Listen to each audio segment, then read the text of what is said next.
Oi, gente, tudo bem? Esse é um vídeo sobre a geração de 1922, a geração de poetas que produziu a Semana de Arte Moderna e que pretendia fazer uma revolução futurista BR. Para a gente começar, eu quero chamar a atenção de vocês para o ano de 1922 e como ele era favorável para revoluções. Esse ano foi o ano da revolta do Forte de Copacabana, uma revolta militar que foi gestada no Rio de Janeiro e pretendia depor o presidente eleito Arthur Bernardes, que tinha sido vítima de fake news. Foram atribuídas cartas em que ele detratava o exército brasileiro, esse comandante, e aí a gente tem essa revolta que foi reprimida pelo governo federal, mas que é apenas a primeira de várias revoltas tenentistas que aconteceram na década de 1920. Essas revoltas tenentistas desejavam a reforma política do Brasil, o fim da tal da política do café com leite, que defendia as oligarquias, principalmente de São Paulo e Minas Gerais, mas também tinha como objetivo uma reforma no ensino, uma reforma na educação básica, tornar o ensino público obrigatório. Eram algumas das demandas desses revoltosos, tá? Vão acontecer várias outras revoluções tenentistas ao longo desse período, e isso vai culminar na Revolução de 1930. Já o pessoal da Semana de Arte Moderna, embora não tenha pegado em armas, eles também queriam fazer uma deposição e eles também queriam uma grande reforma. Só que nesse caso, a revolta deles era para depor os movimentos literários do passado, principalmente o romantismo, o simbolismo e o parnasianismo. Aliás, os parnasianos eram grandes vítimas da crítica e da revolta do pessoal de 22, que não se conformava com as pretensas regras parnasianas e como eles achavam que eles tinham que ser obrigados a escrever dentro de manuais, senão eles não seriam apreciados como poetas, tá? É justamente com base nisso que eles queriam as tais das reformas, que eles queriam revolucionar, mudar totalmente e reformar inteiramente a estética literária e artística no Brasil. Essa reforma estética, no caso, se inspirava muito em algumas propostas do futurismo italiano. Isso, inclusive, vai ser verificado não apenas na questão estética, mas em certas decisões éticas e políticas que vão estar ligadas aos grupos de 22. Presta atenção que eu vou te explicar isso já já. O grupo de 22 é o grupo que produziu a Semana de Arte Moderna e todo mundo, quando a gente fala na palavra semana, espera que tenha sido um evento de 7 dias. Só que ele não foi um evento de 7 dias, ele foi um evento que se alongou por toda uma semana, mas que aconteceu em 3 dias intervalados, os dias 13, 15 e 17 de fevereiro de 1922. Então, é uma semana, na verdade, de 3 dias, tá? Os principais eventos desses 3 dias de semana foram a conferência do Graça Aranha no dia 13, que foi a palestra de abertura. O Graça Aranha era muito respeitado, membro da Academia Brasileira de Letras, e a palestra dele foi o momento mais pacífico da semana. Ele foi falar sobre como a arte moderna tinha uma proposta estética e pretendia efeitos emocionais no público muito diferentes daqueles que estavam na arte tida como clássica ou acadêmica, tá? Uma das coisas que ele defendeu nessa palestra foi a ideia de que a arte não é mais o belo, mas o horror, que o compromisso da obra de arte na modernidade não era necessariamente promover um efeito de belo e com prazer, né, satisfazer a sua audiência com a visão de algo harmônico e belo, mas sim provocar sentimentos de horror no público.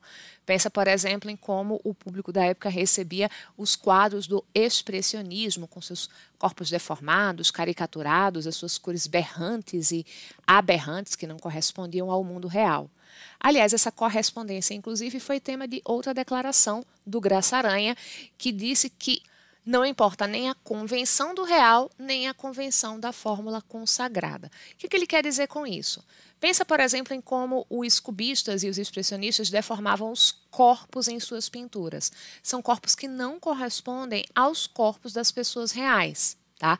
A arte moderna estaria livre dessa convenção de parecer real. Também ela vai estar livre das convenções artísticas. Então, eu não preciso pintar seguindo as regras da academia se o meu objetivo e a minha visão estética tem outros valores e identifica que eu preciso usar outros recursos para atingir a expressão que eu desejo, ok? No segundo dia, que foi o dia 15 de fevereiro, foi um dia de babado, confusão, gritaria, tiro, porrada e bomba. Porque foi o dia, por exemplo, em que o poeta Ronald de Carvalho fez a leitura de Os Sapos do Manuel Bandeira. O Bandeira em si ele não foi para a Semana de Arte Moderna. Ele morava no Rio de Janeiro, não em São Paulo, mas os motivos principais não foram a distância. Foram a timidez do Bandeira. O Bandeira era um homem mais retraído, mais ensimesmado. E ele sabia que ia ser muito buchicha a Semana de Arte Moderna, e também porque ele não concordava com alguns princípios de base futurista que o pessoal do grupo de 22 defendia naquele momento, que era você se voltar para o passado de maneira a demolir completamente esses valores artísticos do passado. O Bandeira tinha uma posição muito mais conciliadora em relação ao passado. Ele não tinha essa atitude de vamos acabar com tudo que aconteceu antes, que é a atitude essencial das revoluções, né? Além disso, houve também nesse dia a palestra do Menotti Delpiquia, e esse é um momento muito importante, tem algumas ideias que eu vou pontuar daqui a pouco para vocês, e esse é um personagem importante dos desdobramentos de 22, daqui a pouco você vai entender melhor. No último dia, que foi o dia 17, o evento que chama mais atenção, que todo mundo comenta sempre, é o fato do Heitor Villa-Lobos, o compositor, quando ele foi fazer a sua apresentação musical, ele apareceu vestido, né, com a sua casaca, bem informal, mas ele estava de chinelos. E o público ficou revoltado, achando aquilo uma grandíssima falta de respeito e acharam que era uma forma mesmo dele violentamente agredir ao público com essa quebra de expectativa do decoro. Mas, segundo o que se conta, ele não teve essa intenção, não. O que teria acontecido, que se reporta como a verdade aí atrás dos fatos, é que o Villa-Lobos estava com o pé muito machucado, um calo que tinha aberto e estava muito ferido, e ele não estava conseguindo colocar sapato fechado por causa da dor. E ele não queria fazer o cancelamento da apresentação, então o jeito que ele teria encontrado seria ir de chinelo para poder aguentar a dor no pé ferido. Se isso é verdade inteiramente ou não, eu não sei. Só sei que contam assim. Bom, eu disse que ia destacar algumas ideias da palestra do Menotti Delpiquia, e eu estou pontuando essas ideias justamente porque você vai ver as tais das bases futuristas dessa revolução que o pessoal de 22 pretendia. Olha só o que o Menotti Delpiquia declara, isso aqui é do texto dele, tá, gente? Queremos luz, ar, ventiladores, aeroplanos, idealismos, motores, chaminés de fábricas, sangue, velocidade, sonho na nossa arte. Olha como muitas dessas coisas são máquinas, como elas remetem a movimento e são elementos aí bastante conectados às propostas do futurismo. Aliás, note que o nome Menotti Delpiquia é um nome italiano, e a gente tinha vários italianos ligados ao grupo de 22, e isso facilitava o trânsito das ideias lá da Itália e do Marinetti para aqui, para o Brasil.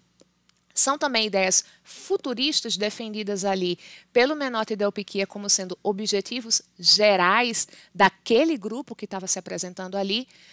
O fim da mulher leitmotiv, da mulher fetiche. Bianca, o que isso quer dizer?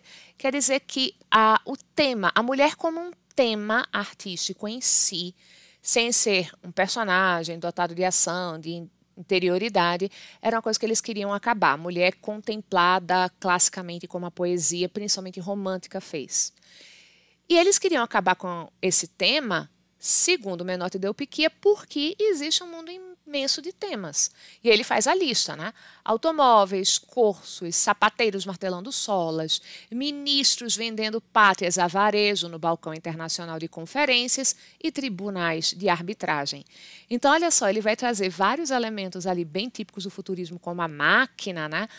Mas também ele estabelece que o cotidiano mais trivial, um sapateiro fazendo o seu trabalho, e acontecimentos históricos do presente, que são vistos aqui de maneira crítica, olha, o ministro está vendendo a pátria a varejo, isso deveria ser tema de poesia, que eram temas que tanto os simbolistas como os parnasianos desprezavam, por motivos diferentes, mas não entrava na poesia parnasiana nem na poesia simbolista esses temas do cotidiano ou do mundo da política, tá?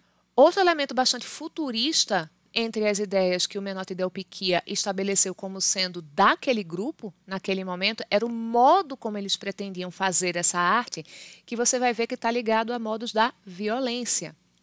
Escrever com sangue humano, eletricidade, movimento e violência, energia desbravadora. A palavra violência está lá, citada pelo Menotti Del Picchia. Não dá para a gente fingir que ele não trouxe essa ideia de ser agressivo. E o evento todo ele tinha essa postura de agredir ao gosto, de contrariar de maneira agressiva o gosto do público, tanto que o público reagiu também de maneira agressiva com vaias. E tem relatos de gente que levou tomate, comida para jogar em cima do palco. Enfim, não foi um evento nem um pouco popular na sua época. Pelo contrário, as reações eram bastante negativas e as pessoas se sentiam bastante agredidas por aquelas propostas. O que era a intenção deles? Eles queriam realmente fazer essa agressão ao gosto do público.